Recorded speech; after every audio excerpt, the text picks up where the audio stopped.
Good morning and welcome to another edition of Daybreak Africa on KAFTAN television. My name is Miracle Odunayo.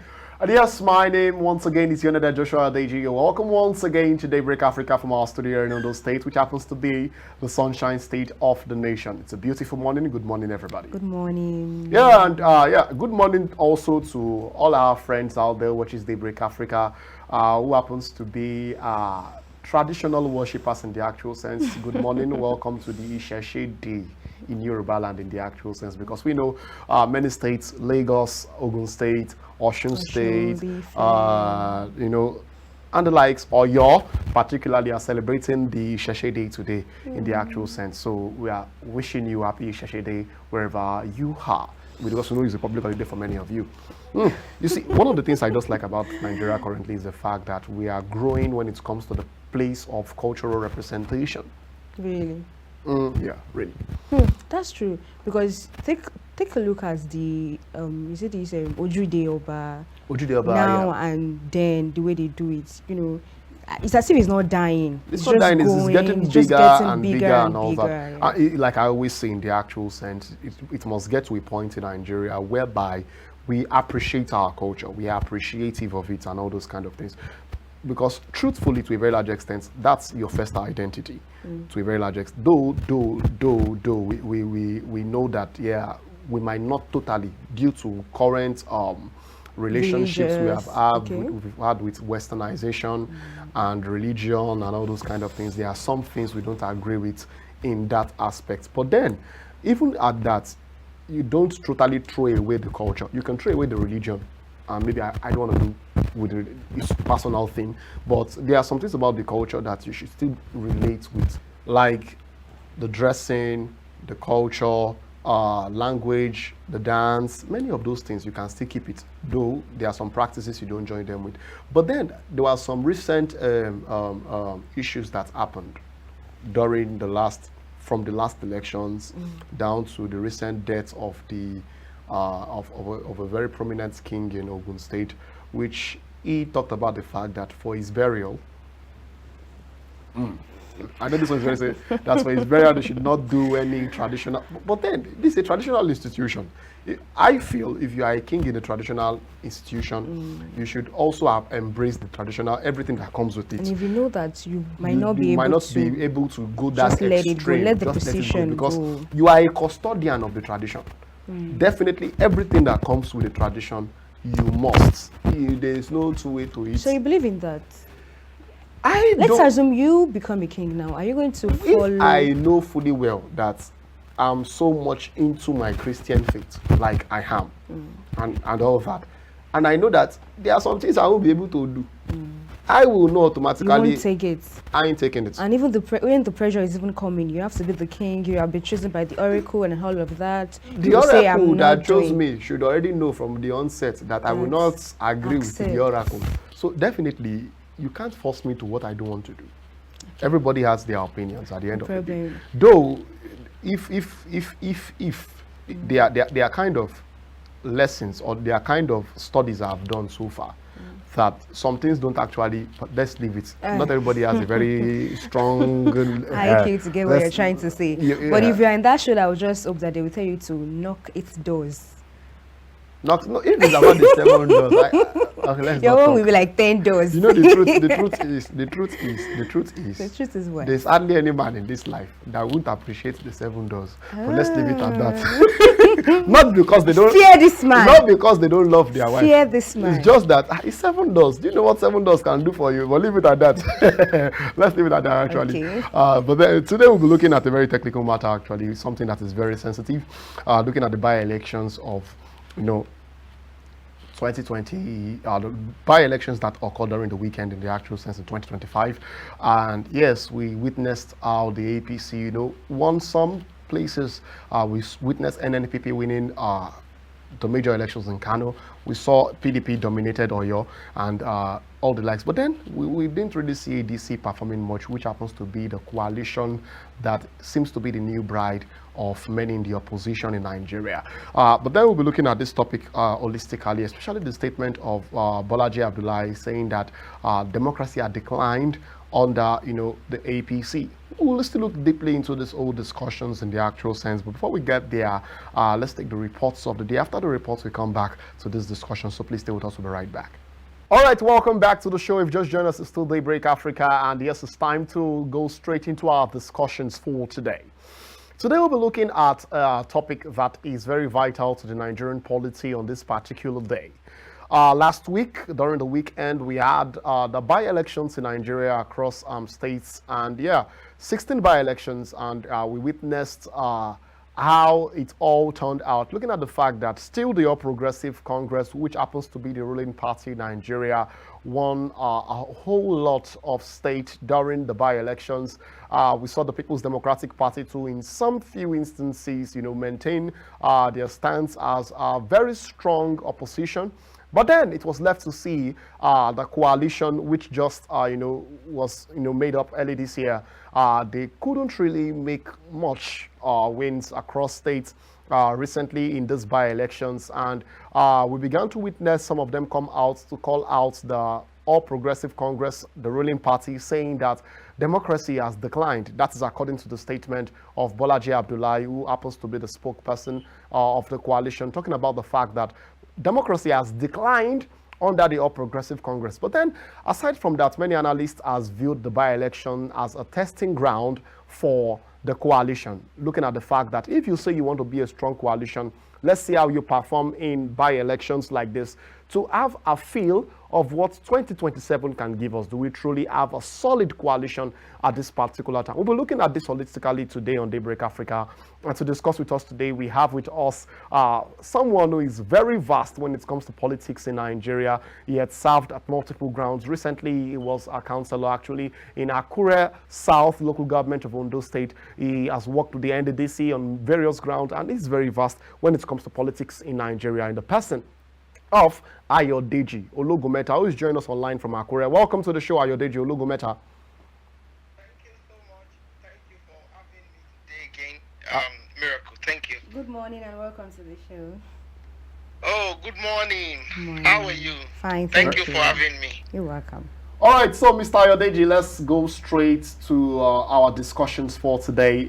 Today we're looking at the by-elections in Nigeria, which occurred recently across states in Nigeria, and it's been a testing ground for the coalition. We know early this year we saw the coalition being created under the party called ADC, and they talked about the fact that they are going to unseat the All Progressive Congress in this very period in Nigeria.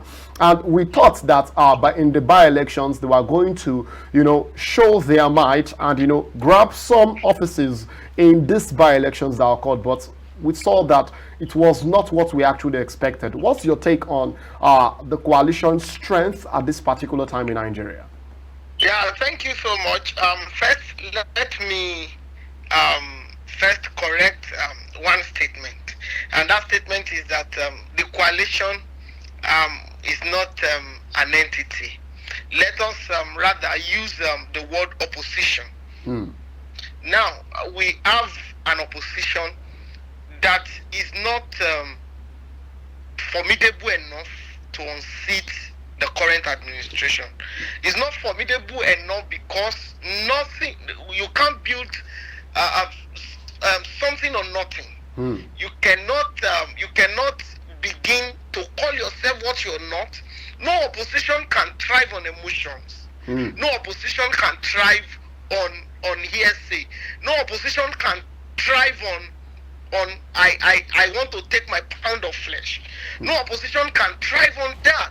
Opposition are thrived on principles, on ideology, on the wish of the people. And the wish of the people at the moment tilts towards the current administration, and that we must agree and know.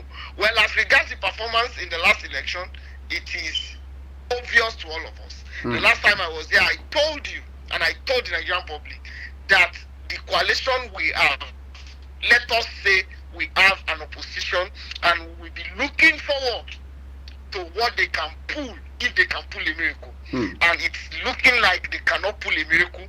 I hope and feel that they will get their house in order to do better the next time. Thank you. All right. So let's talk about the 2027 election. though the ADC are of the opinion that this current, like the just concluded by-election, is just like a rehearsal to what we are going to experience during the 2027 election. And we see what happened. We see how the whole events turned out. What's your take on that? Do you feel like the way this thing is going, with the way INEC are, the way they are going actually with the just concluded election, we see what happened, we see how it just turned out. Do you think our safety, even as a citizen of Nigeria, is actually sure? Do you think that 2027 election can go smoothly? What's your take on that? Yeah, thank you so much. I want to say categorically that the 2027 election is going to be smooth, it's going to be fair, it's going to be free, it's going to be credible. Wow. And why do I say it's going to be all this? It's going to be because we have seen what has happened last Saturday. It is obvious that the water have been tested, and we know those who can swim and those who will not be able to swim, who might get sink in water. So it is trying to play to the gallery to say it is the problem of the ruling party, or is the fault of the umpire, which is INEC, that they have not won an election. You cannot win an election when you don't have the grassroots. You cannot win an election when you have not done the one-to-one campaign. You cannot win an election on emotions. These things does not win an emotion. Does not win an election, rather. You cannot be reprobating and approbating at the same time. You must understand that there is a way politics works, and there's a way politics is done. And if you have not done it the proper way, you can't get the expected result. And this is what we have seen. 2027 is going to be fair, and the election is going to be fair, the election is going to be free, the election is going to be credible. And the winner is going to, a winner is going to emerge, and a loser is going to be known. Nobody is going to snatch the days of snatching ballot boxes, the days of causing havoc, the days of causing problems on streets and making communities and streets and areas unbearable has gone past. This time, people will come out and exercise their franchise, and a winner is going to be declared. So 2027 is going to be fine, and we are looking forward to that day. But then, Mr. Ayodeji, don't you think it's too early to call? Looking at the fact that sometimes in life, we all know they call some things rehearsal in the sense that when things start, we don't expect it to be perfect in the beginning. We expect that at the end of the day, it can get to perfections. Because if we are looking at this coalition in the actual sense, and the people in the actors in this coalition, they are veterans when it comes to politics in Nigeria. Veterans. I mean veterans. Atiku Abubakar multiple times has contested as president, and we know he lost, but we know he's still a big wig when it comes to politics. So someone that could pull 6 million votes. Peter Obi is there, and Nasser El-Rufai. Many of these guys were former governors. We can see Ralph Aregbesola, who is also a big force in the southwest. Now, for a thing like the by-elections coming this early, we know to a very large extent that though we expected more, but don't you think it's too early to just write them off totally, because of the fact that gradually they could find their feet and begin to do the things that is expected of them to do, begin to pull the strings is expected? Don't you think it's too early from your own side to think that this coalition... Thank you very much. Let me first say that I am not writing them off, absolutely. I am only saying I'm hopeful. The last time I spoke here, I told you categorically that I am hopeful. Hopeful, yeah. But it seemed to me that my hope is getting dashed. Dashed in the sense that these people do not do the homework that they are supposed to do. They have not done their homework. They have not done the groundwork. They have not built. They have not laid the foundation. It is on a foundation that a building stands. You cannot build on a non-existing foundation. Now let me compare this coalition to the coalition of 2011 and 2015. Okay. You know that there was a planned coalition in 2011 that failed. True. If you remember, that Buhari cried after the coalition failed. Yeah, under CPC. Yeah, you know why he cried? He cried because at that point, those who were his supporters, who were big boys in his camp, were coming to that negotiation table with ego, believing that they are superior, looking at the number of votes that they have had in the past, 11 million, 12 million. So believing that because of those things they had, that they could bamboozle others who were bringing quality people into the coalition. Somebody who already had like 5 governors. You understand what I'm saying? Yeah, very well. So because they did not understand that everybody must stand on the ground of compromise. You must compromise your ground. I must compromise mine. And it is from there that we can begin to build something. Now, and in 2015, everybody laid bare their ambitions, their ego, their feeling, their money, and began to work as a team. Now, this coalition, fast forward to 2023 or 2025, you would see that the coalition we have is a coalition of, we already know who the candidate is. We already know that those who were existing members of the party have been bamboozled, intimidated, and relegated to the background. Now the big boys have taken over the party. That is not how coalition works. Very true. Now, if you and I were members of that party, probably from 2009 or 2004.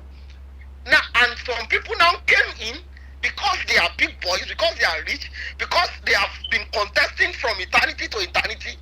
They now take over the structure of the party, and you now say, well, they will win on a platter of gold. It doesn't work. It doesn't work that way, definitely. It doesn't work. People have to understand that everybody has a way of thinking, and everybody wants things to be done the right and proper way. So the coalition of 2015 is different from the coalition we are having right now. The coalition of I did not get an appointment. The coalition of I said I will support Tinubu, and because of that I must do everything to make sure that is not no. That coalition will not work the way they feel that it will work, because it is built on emotion, and no coalition works on tribal sentiments. So you feel there are tribal sentiments here? Yeah, if we continue to bring in tribal sentiment into our politics, it is my countryman that must do it. Now my countryman I want to make it do it. Then we will not get it right, because the way Nigeria is structured, no individual tribe, no individual region can win an election, no matter how popular you are. They are. All right, so I would like to know your perspective on this actually, because the HDC are kind of accusing the INEC people that's during the just concluded by election, there were some kind of like actually compromised in some areas and all of that. So from your own perspective, do you feel like INEC can still provide or can still give us that free and fair election that we always wanted? Or do you feel they compromised from what you observed? Yes, or from what you observed. Well, as far as I'm concerned, there was no evidence of compromise. You know, in 2023, the opposition were crying foul of the downtime of the IREF, and that the results were not transmitted in real time. But this time, none of those things were complained about. So it means that they agreed that INEC has improved. Another thing is that they said they were buying votes. I have been in Nigeria for some times, and I understand that all political parties have a way of enticing voters. Sure. True, very true. that these people should not begin to play to the gallery. All political parties have a way of enticing voters.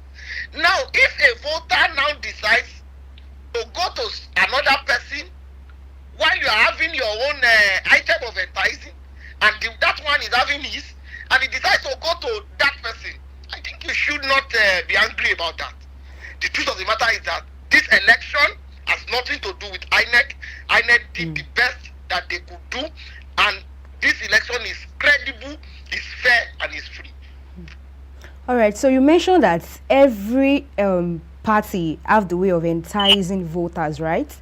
So in the forthcoming election, don't you feel like people will actually go for the highest bidder? Maybe you are giving us much more money than we expect. Don't you feel like that can be used to buy people over in the coming election? No. You see, when I say enticement, even in the 60s, 70s, and 80s, elections, political parties have members. Members have families. Sure. They have friends. True. They have associates. Now, one of the things they do, for example, even while Awolowo was the premier of the Southwest, the scholarships that were given to people, they still considered those who benefited from their it. political affiliates. It is a way. They call it in politics. They call it political patronage.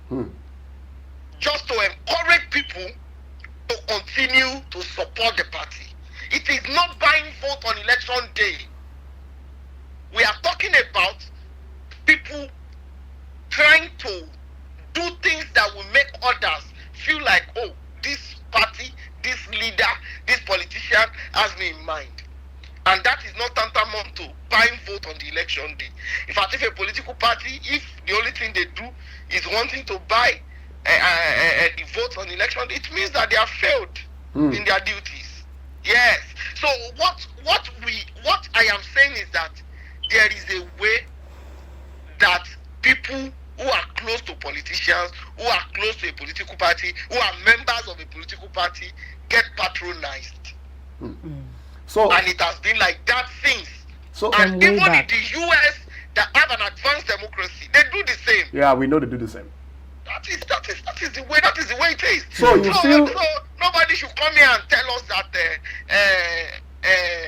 INEC is the problem. So they told us while we're small, while we're learning boxing, that if you are fighting with somebody that you know, that at the end of the day might gain the favor of the referee, beat him well enough that the referee will not be able to do anything. So if you cannot beat him well enough, and maybe you guys had a punch count of 89, 87, 88, and they declare him the winner. It's not his fault. It's because you did not beat him well. Beat him well enough. Because you did not beat him in the first place. Because you didn't beat him in the first place. Now, don't forget, people were saying, Tinubu rigged the election. I asked them, now, if Tinubu wanted to really rig an election, Tinubu should rig it in Lagos in 2023. It should be Lagos where Lagos where he has more stands. Because that is where he has the fan base. That is where he was a governor. That is where he knows everybody around. He should rig it more there. And if Peter Obi could win, and you are still saying Peter Obi won the election, it means that you should be examining your brain. You should visit a psychiatrist and they should examine your brain. Something must be wrong with such person. But then, sir, you said something, and I think your statement is kind of tricky to a very large extent. Are you saying that all political parties, because I'm trying to pick from your statement where you said all political parties have a means of enticing. So are you saying that all political parties are also involved in the accusation of vote buying from your perception? My brother, let me talk as somebody who has no political affiliation. allegation. Okay. Who is not interested in APC, is not interested in Labour Party or ADC or PDP. Now, all political party has a way of winning people to themselves. Now, if a political party now does it better than your party, shouldn't you learn from that party and do better? You should not continue to complain every day like a baby whose bread is collected. Go out. When you learn, you apply. That is the way to go. But don't you think that is dirty politics? I'm coming, my brother. Don't forget that in 2000 and after 2007, Tinubu did not contest an election. True. And he sponsored election in many states, and they rigged his candidates out. He did not begin to go from one media house to the other, to begin to complain. What did he do? He went to court. Some in court he won, some he lost. He lost in court. That is the way that is the progression, my brother. People should not begin to cry foul like a baby whose shin is being taken. That's my belief. That everybody must learn through the process, do it the way it is done. If you don't get it right this time, probably ADC won't get it right in 2027.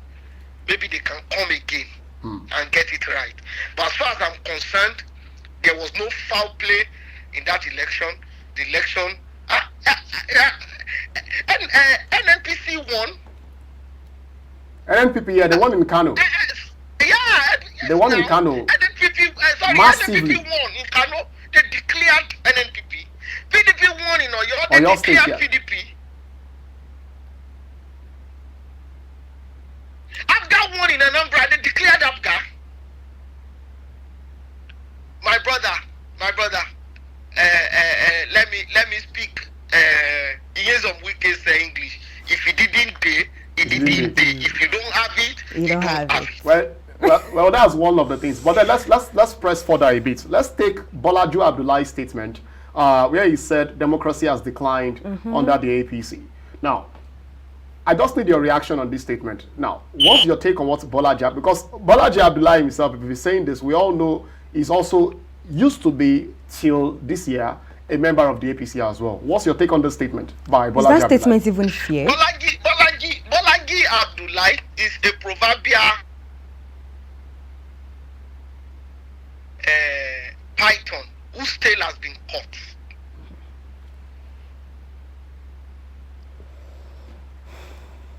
He is only talking from the both sides of his mouth. Because at this point, the feeding bottle has been taken away from his mouth. And his party didn't do well in the election. So it is normal for him to begin to criticize a system that is running well. Because in that election, the system ran well. System ran well. Now, if you go to, have you seen any member or any leader in Kano, of the winning party in Kano, who said that the election was not credible? No, none of them said such a statement.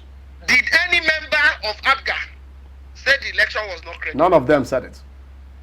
Because the truth of the matter is that because it did not go their way. That is why they are making such allegation, because the thing didn't go their way. What they expect is that they thought that APC had lost popularity. Probably they are being deceived by the trend on social media. The last time I was there, I told you that social media does not lead to victory in polls.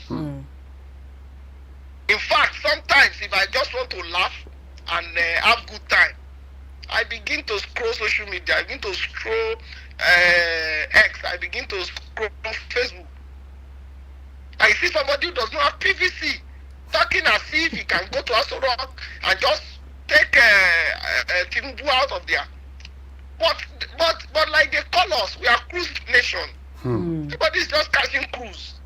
I believe that Abdullahi was catching cruise. Like Abdullahi was catching cruise. He knew himself that his party does not have foundation. Party does not have a local government executive, that does not have a... You must have structure before you can win an election, not even the presidential election, my brother. Even at local level? Not even the presidential election. You must have structure. Structure to the houses. You even leave only unit, have structures in houses. People are talking to their family members that this is where we are going. People will be saying that you won't allow people to vote for their opinion. In election, people don't have opinion, and that is why even in the political structure, as we were taught, and globally, we have opinion leaders. Yeah, true, opinion leaders. Who can influence people's opinion? People, yeah. If I'm a father of 4 children, if my children have leanings to other political parties, and my party is different, I can influence them. They can also influence me. True. They can also influence me. This is the way politics works. So if I now influence my children and you are now saying I didn't allow them to vote for their conscience, what conscience is different from a family member trying to do the right thing? Well, it's so well actually. This is my opinion. It's well. We'll still talk more, but then I think it's high time we just take a break briefly. And after the break, we just come back and continue our discussions on this very particular topic, which we have been discussing over time, which has to do with the by-elections in Nigeria. And before we get there to discuss further on this, let's take a break. And this is where we go for Go Start. And after Go Start, we come back on Daybreak Africa and further on our discussions on these by-elections and it's been a testing ground for the strength of the coalition in Nigeria. Before we get there, let's just take this break. After the break, we'll come back for this discussion. So please stay with us. We'll be right back. Welcome back from Go Stars, and I hope you guys learned one or two from Go Stars. And before we went for Go Stars, we were actually talking about the just concluded by elections, a testing ground for the strength of the coalition. We're having a discussion with the former councillor Akure South local government in person of Ayodeji Ologunmeta. Welcome back to the show, sir. Thank you so much. Thank you. All right. So in the statements, because I would like to quote Bolaji Abdullahi in his statements, he mentioned the fact that ADC performance in the by-election was not a measure of the strength or capacity of the opposition coalition, but rather a sad reflection of how far the system has been corrupted against the will of the people. What's your take on that? Do you feel like that statement is actually right, or just a way of just sidelining some important facts? Well, the truth of the matter is that Bolaji Abdullahi is either mischievous or is oblivion of the fact that it is in an election that we know the strength of a political party. And a political party that does not even have enough men and women to feed in an election is a sham, is fake, is built on nothing, it has no foundation. And this is the truth. That political party, that coalition has no foundation. And the result will show if a house has foundation or not. Like the literal house. If you build a house that the foundation is not solid, if wind comes, it will blow it away. If great storms come, it will blow it away. Because it has no foundation. So if an election comes, it will show for a political party that has a strong foundation, and it will also reflect and show for a political party that has no foundation. ADC and the coalition, or whatever they are calling themselves, has no foundation, and they cannot win an election. Let alone winning a national election. So, my brother, they are expecting that a miracle.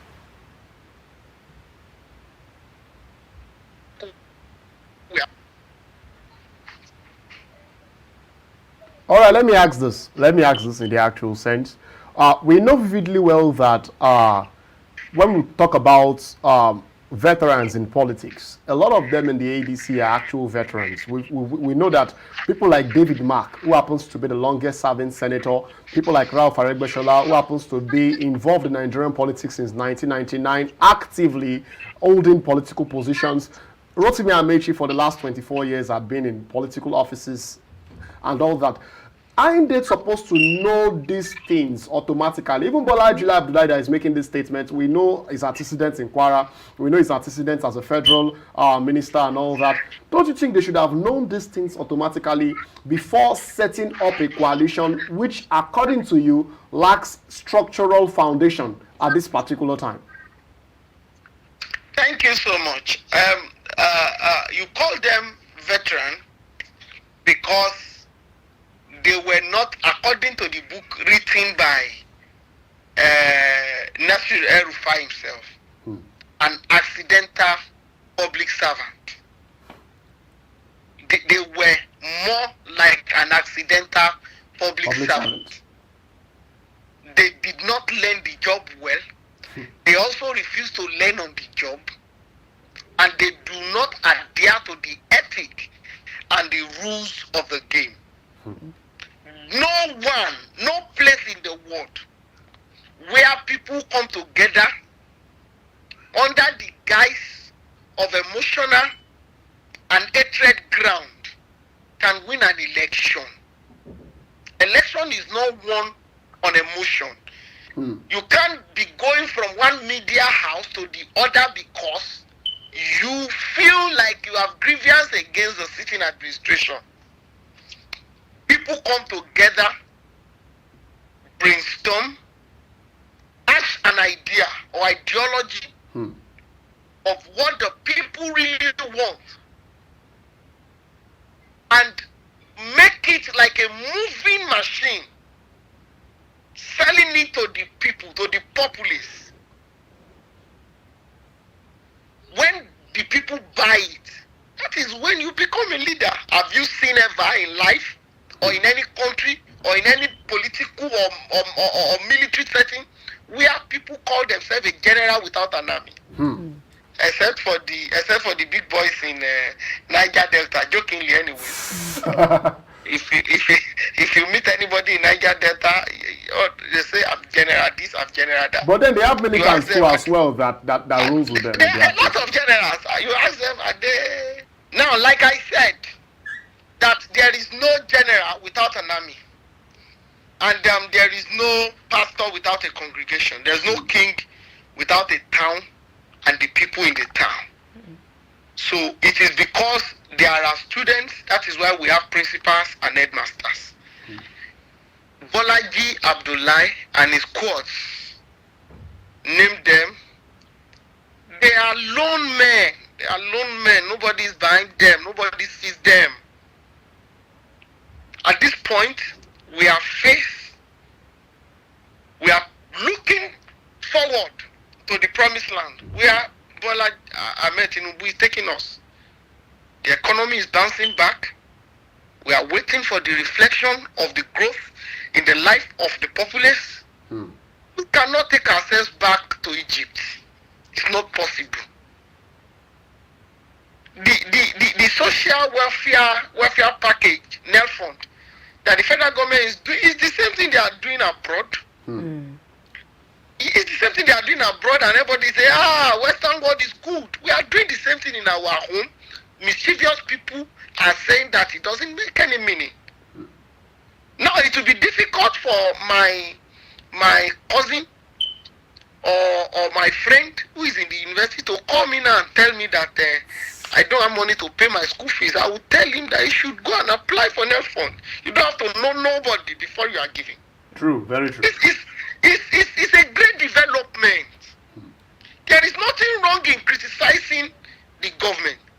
But when they take giant stride in the positive direction, all of us must applaud them and encourage them to do better. So as far as these people you have mentioned is concerned, that they are veterans, I don't see them as veterans.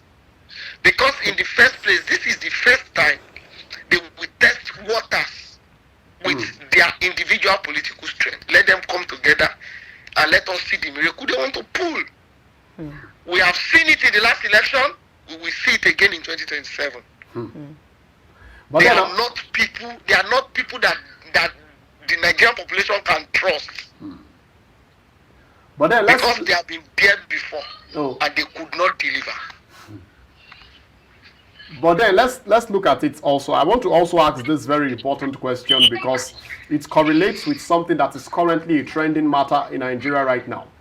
Now, Bolaji Abdullahi in his statement was calling on international communities and external bodies, election observers as well, to step in and look into Nigeria's democracy at this particular time. Recently, we saw what happened in Canada, where a court, termed APC PDP terrorists. To a very large extent, it's been happening for quite some time in Nigeria politics. From 2007, people talking about the fact that they begin to report to international organizations whatever the Nigerian government is doing over here, political parties and all that. Now, don't you think this is a dent on Nigeria's image as a country in the international community? Well, I would say it's a dent, but I would say more than the dent on the image of the country, it is a sickness that all of them must purge themselves and go and see a doctor for. They must go and get themselves healed or cured from that syndrome that I would call low self-esteem syndrome of aspired politicians. It is because they lack low self-esteem. That is why they are taking the matters of their own country to people they feel in their opinion are superior to themselves. I am in the UK, our friends in Canada, our friends in the US, our friends in Germany, our friends in Australia. I go to Australia for research. I go everywhere in the world. And I understand for a fact that every country has its own problem, peculiar.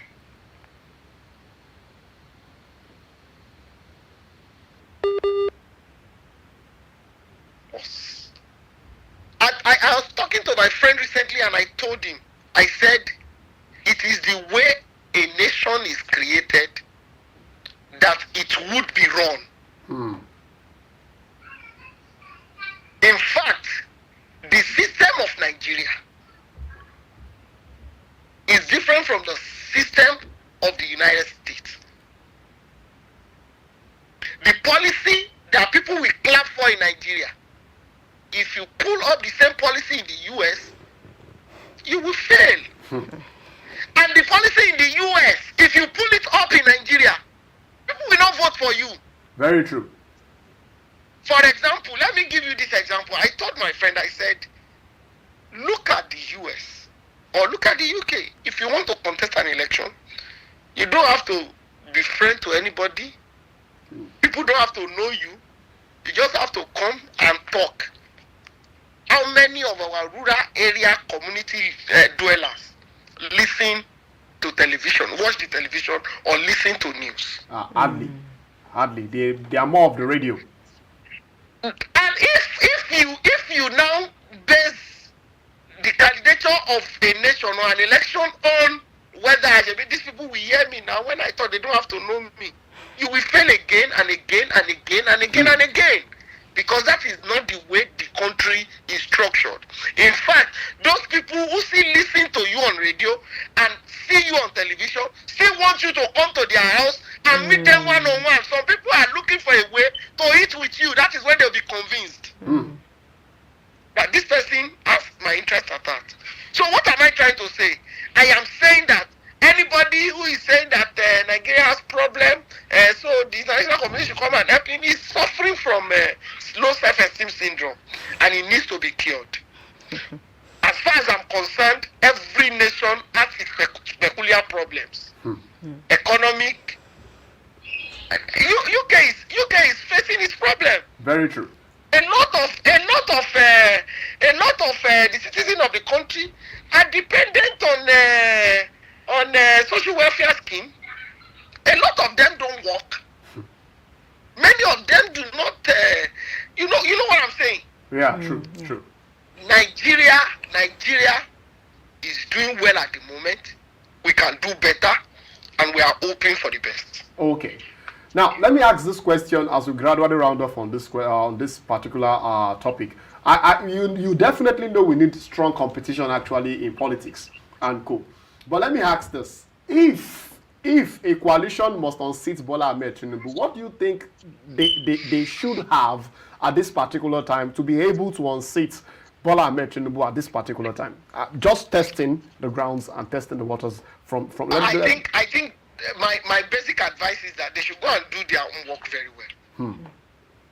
They should come up with ideas that can convince the people. They should tell us whether they will reverse the subsidy, the fuel subsidy. They should tell us whether they will cancel the NEL fund. They should tell us whether they would not grow the economy anymore. They should tell us exactly what they can do better now. Okay. That is where it starts. That's my advice for them. Let them tell us that they want to take us back to the Egypt. We, the people of Nigeria, we tell them we are no more going back to the land of slavery. We are moving forward. And we hope for the best, because we know that if we continue on this trajectory, that we are doing better. Now, last week, Ngozi Okonjo-Iweala visited the president. Yeah, we saw that. And commended him. Yeah. For job well done. For a job well done as regards the economy, and suggested what needs to be done. Soludo visited him that same last week. Yeah, true. And said the same thing. These are first-class economists throughout the world. Yeah, one is a professor coming out from them. A professor in economics, and if a first-class, the president of the World Trade Organization. Now, a boy who now studied animal science in the university with a third class is now coming to tell us that the economy is bad. Whose report would you believe? All right, thanks so much, Sam. Really appreciate you. Thank you so very much, Sam. We thank you for this whole discussion, and we appreciate the fact that you could give us a part of your time to discuss this very important topic with us. Thank you so much, Ayodeji Ologunmeta. Thank you so much. Thank you for having me. Thank you for the opportunity. Thanks so much, sir. Yeah, I think it's high time we end the whole show and all that. It's time we go for sports, and after sports, we come back on Daybreak Africa to just say our goodbyes, draw our conclusions, and then call it a day for today. So please stay with us. We'll be right back. All right, welcome back. If you just joined us to Daybreak Africa, I hope you enjoyed sport. But then it's time to say our goodbyes on Daybreak in the actual sense. We had a very productive discussion in the... Of course. Yeah, with Ayodeji Ologunmeta, and yeah, said a lot about. And I like the jabs he was just giving at the coalition, you know. He was also saying that the 2027 election is going to be fair, it's going to be free, it's going to be... I'm like, wow, is the confidence for me? But then there are some things he said which I don't really agree with. So, especially in the point of him talking about the fact that the political parties, every political party has their way of enticing. Now, I understand to a very large extent that everybody does that. Sure. Companies, political parties, religious circles, family, there are things you do to keep people.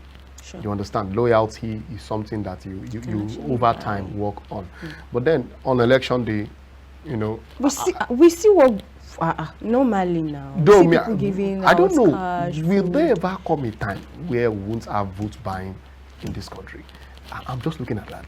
Like, will there ever come a time where people won't buy votes? Now, I'm not saying keeping the loyalty. You know, majorly most of the time, when government policies are made and all those kind of things, the ruling party tends to. Now, this is not just the APC, even the PDP, even established democracies, they tend to consider more of people within the ideologies in all those kind of things. But then, should we divide the country based on political parties and all those kind of things? Should we not get to a point where we should mature in our democracy to a point that we don't learn dirty from each other? You get. But with the situation of the country, I don't think there is a way we can actually take that aside. I don't think so. but it's a very huge mountain we all need to climb. A huge mountain we all need to climb, because honestly, if we continue this way, the battle will keep getting dirtier. And trust me, if everybody begins to play according to the cards of this and according to the cards of that, it becomes more toxic. What about the coming generation? What will they do? You know, being a student union leader at a particular time, who was majorly a stakeholder in the student union during my time in school, I was very sad at a particular time when they were announcing results of student union elections at the peak level, and you begin to hear gunshots. 3 people were dropped, and the school had to step in and ban the students' union for some years. It took huge efforts from every faculty, because I became a leader in the faculty, the president at the time.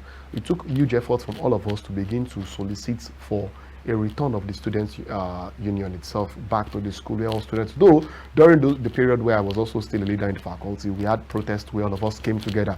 So we that were faculty leaders had a group chat, we all talk together and, you know, move things. But then without the student, but then one of the things that saddens me is the fact that at the student union level, look at what you guys went through. We went through. Not to talk of the election that made me a president in my own faculty. There were cult involvements. I remember some of my opponents bringing cult guys to, you know, threaten me particularly, so that I won't be voted for and all those kind of things. And I'm shocked. We are classmates. We came to school to learn. This thing is just for us to just, you know, organize our social events, see student welfares and all that. It's not as if they are paying the school fees to you. They're not paying the school fees to me. Why will you The school is not even actually, I don't think the school pays SUG people. Now imagine if we can play that dirty at school level. What about if we Nigeria as a country? Many of these people that are coming, even though under NANS, under student unions or different political affiliations, they are learning from these politicians. So if this is the ideology we are selling to them, it's scary though, but then that is still something is left to see. We'll still keep testing more, still looking at the strength of the coalition as time goes by, because 2027 is here actually. We all know we are getting closer to the very, very brutal game periods. 2026 is going to be very vital, and we are just a few months away to 2026, where the real battle playing ground comes to play. So I think, just like Ayodeji Ologunmeta says, the coalition too needs to step up, but then I just hope we don't adopt dirty politics in Nigeria as we speak. Well, till we meet tomorrow once again on Daybreak Africa, my name will not change in the actual sense. My name will still remain the same. Ikhonede Ayodeji. And my name is Miracle Odunayo. Bye, guys.